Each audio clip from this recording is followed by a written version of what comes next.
We're going to be looking at two Psalms that I think very possibly could have been written by David during a season of uncertainty, of trial, of real danger that we find recorded for us at the end of 1 Samuel chapter 23. David has fled from the wilderness of Ziph. The Ziphites have double-crossed him.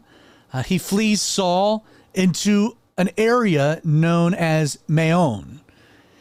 It's there that Saul catches word, sends his armies, and David is very much on the verge of being captured, which would not be well.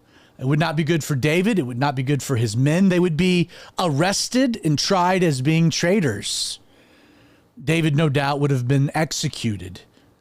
Saul paranoid, thinking that David was seeking to take the throne, not fully realizing that God had given it to David. So the scene sets itself up where you're like, what's going to happen? Like, if not for the divine intervention of God on David's behalf, he's going to be caught. You see, what happened is there was kind of a mountain area, and David's on one side with, a scout up on the top, and Saul has come down and he's on the other side with a scout on the top, and Saul's scouts saying David's armies are over here, and so they go clockwise, and David's been, Saul's armies are over there, and so they move up to 12 o'clock, and then no, they went this way, and so they're kind of going around and around this mountain range, kind of like a carousel, merry-go-round. Now, at some point in this, inevitably, Saul is going to realize what's happening, and he's just going to split his superior army, because he outnumbered David tremendously, into a north and south campaign, and they would entrap David. So this is just a matter of time. The clock is ticking. David, his back is against the wall. Again, if not for some intervention of God, there's no way of escape. Now, as the chapter closes itself out, a messenger comes to Saul with word that the Philistines have invaded the land. He is king of Israel, and thus his pet project chasing David throughout the wilderness, even though he can taste victory, he's got to abandon the endeavor. He's got to go bigger issues at play. He's got to go deal with the Philistines. And indeed, David is able to escape. He leaves this area. Chapter 24, we find him in the region of En-Gedi down near the Dead Sea. Again, two different Psalms, Psalm 69, Psalm 64. We can't say with 100% certainty were written during this particular experience.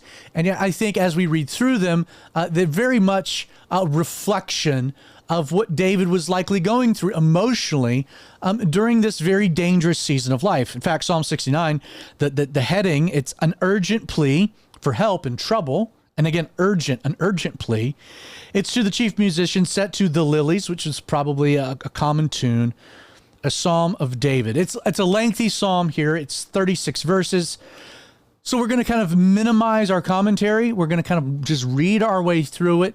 I'll throw little nuggets here or there for some context, but just try to get a feel, our idea. We're not doing an exposition of these psalms, but we're just looking at psalms that might be it gives us insight into David's heart during the stories that we're looking at in our Harmonies series. This psalm begins, "Save me, O God." He gets right to the point, doesn't he? Waste no breath. "Save me, O God. For the waters have come up to my neck. I sink in deep mire, where there is no standing. I've come into deep waters, where the floods overflow me. I am weary with my crying. My throat is dry. My eyes fell while I wait for my God. Those who hate me without a cause are more than the hairs of my head. They are mighty ones who would destroy me, being my enemies wrongfully. Though I have stolen nothing, I still must restore it. I'm sinking. I'm being buried. This is all happening to me without justice." Verse 5, "O God, you know my foolishness. My sins are not hidden from you. Let not those who wait for you, O Lord God of hosts, be ashamed because of me. Let not those who seek you be confounded because of me, O God of Israel, because for your sake I have borne reproach. Shame has covered my face. I've become a stranger to my brothers, an alien to my mother's children, because zeal for your house has eaten me up, and the reproaches of those who reproach you have fallen on me. When I wept and chastened my soul with fasting, that became my reproach. I also made sackcloth my garment. I became a byword to them. Those who sit in the gates speak against me. I am the song of the drunkards. You're in a tough place. You know, even the drunk people are singing about how bad I've got it. As for me, my prayer is to you. O Lord, in the acceptable time, O God, in the multitude of your mercy, hear me in the truth of your salvation. I like that. In the acceptable time.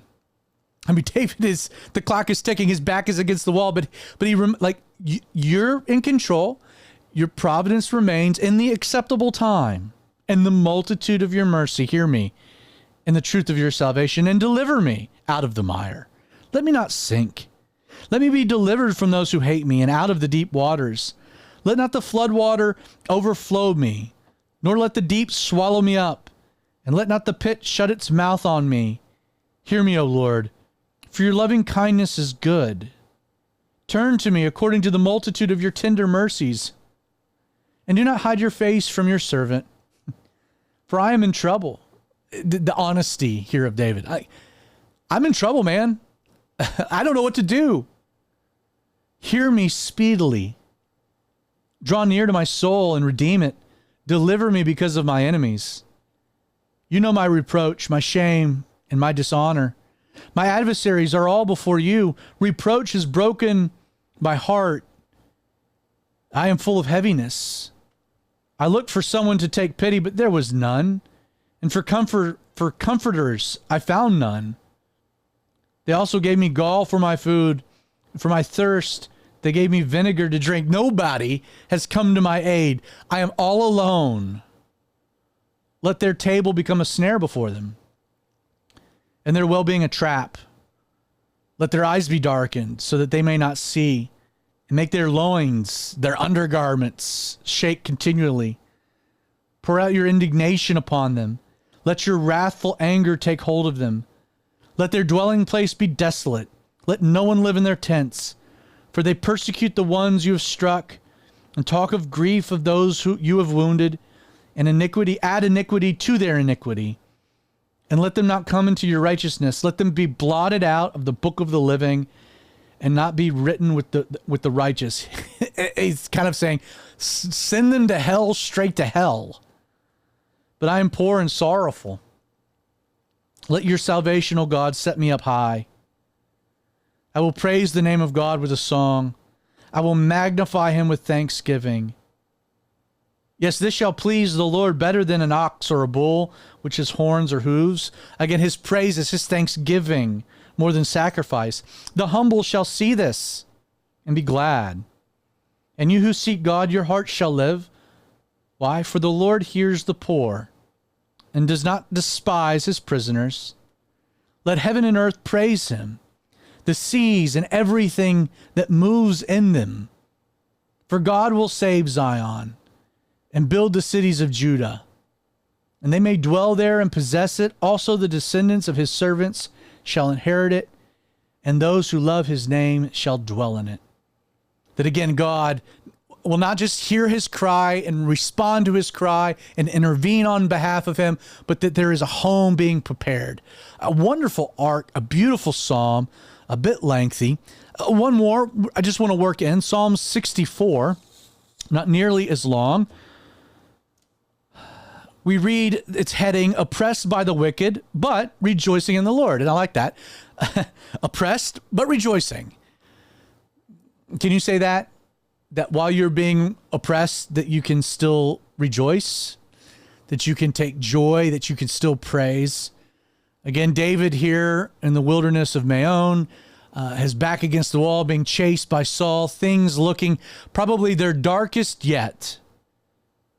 To the chief musician, a psalm of David, he begins, he says, hear my voice, O God, and my meditation. Preserve my life from fear of the enemy. Hide me from the secret plots of the wicked, from the rebellion of the workers of iniquity, who sharpen their tongue like a sword and bend their bows to shoot their arrows, bitter words, that they may shoot in secret at the blameless. Suddenly they shoot at him and do not fear. He's saying, I'm in a tough spot and people are slandering me and my name's being driven through the mud. He says they encourage themselves in an evil matter. They talk of laying snares secretly. They got plans against me, God. They say, who will see them? He'll be caught. We've got him. They devise iniquities. We have perfected a shrewd scheme, they might say. Both the inward thought and the heart of man are deep. But God, I love this. They have all these evil intents. They have all these evil plans. They have all these evil schemes. They have all this ill will planned for David. He says, verse 7, though, but God shall shoot at them with an arrow. Suddenly they shall be wounded. God will intervene. God will take up the fight. So he will make them stumble over their own tongue. What they've planned will come back around to bite them. All who see them shall flee away. People will know that it was God. All men shall fear and shall declare the work of God, for they shall wisely consider his doings. God, you intervene, and you intervene in such a radical way that no one can attribute it to me or anyone else but your divine intervention. And then he closes this. He says, the righteous shall be glad in the Lord. And not just be glad in the Lord. Again, rejoicing in the midst of opposition, but should trust in him. Should trust. Again, David keeps coming back to this if you've been following, the idea of trusting God, trusting God. Do you place your trust in God? And trust is the muscle of faith.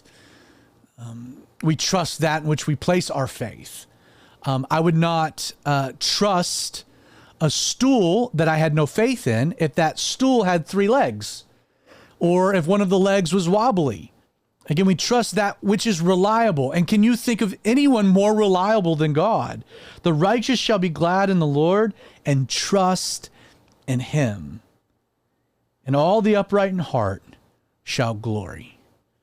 Again, in Maon, David's in a tight spot, tough spot. And yet God intervenes. God preserves him. God saves him. God answers his prayer. Hear my voice, O God, in my meditation. And the Lord does. And he writes a song, a beautiful song, expressing his emotion, his heart, in the midst of the struggle. If you're oppressed, can you rejoice? If you've enjoyed these Psalms, please check out calvary316.tv/histories. You can find not just the Bible study related to these things, 1 Samuel chapter 23, but you can also watch these videos of the Psalms, likely reflecting the heart of David through these experiences. God bless.